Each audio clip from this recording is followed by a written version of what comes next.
നടി ആക്രമിക്കപ്പെട്ട കേസിൽ ശിക്ഷയിലെ വാദം നാളെയാണ്. പൾസർ സുനി ഉൾപ്പെടെ 6 പ്രതികളുടെ ശിക്ഷയിലാണ് നാളെ വാദം നടക്കുന്നത്. 6 പേരും കുറ്റക്കാരാണ് എന്നും ഗൂഢാലോചന, കൂട്ടബലാത്സംഗം അടക്കം 12 വകുപ്പുകളും പ്രതികൾക്കെതിരെ നിലനിൽക്കുമെന്നും വിചാരണ കോടതി കണ്ടെത്തിയിരുന്നു. വിധി പകർപ്പ് ലഭിച്ച ശേഷമാകും ദിലീപിനെ കുറ്റവിമുക്തനാക്കിയതിനെതിരെ ഹൈക്കോടതിയിൽ അപ്പീൽ നൽകുക.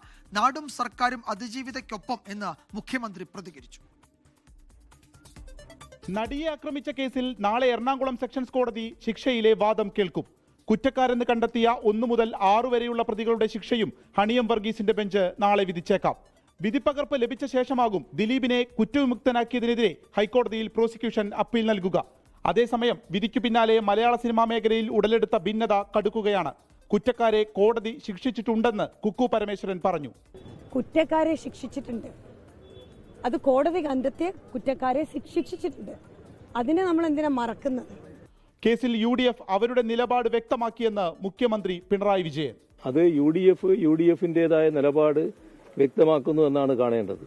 അതിജീവിതയ്ക്കൊപ്പമെന്ന് പ്രതിപക്ഷ നേതാവ് VD സതീശനും. അപ്പീൽ ഹൈക്കോടതിയിൽ എത്തുന്നതോടെ നടി ആക്രമിച്ച കേസ് വരും ദിവസങ്ങളിലും ചർച്ചയിൽ നിറയും. 24 കൊച്ചി. ലോകത്തെവിടെയായാലും ഏത് സമയത്തും 24 വാർത്തകളും ഓഗ്മെന്റഡ് റിയാലിറ്റി പാക്കേജുകളും എക്സ്പ്ലെയിനറുകളും വിശദമായി കാണാൻ ഞങ്ങളുടെ YouTube ചാനൽ നിങ്ങൾക്ക് സബ്സ്ക്രൈബ് ചെയ്യാം.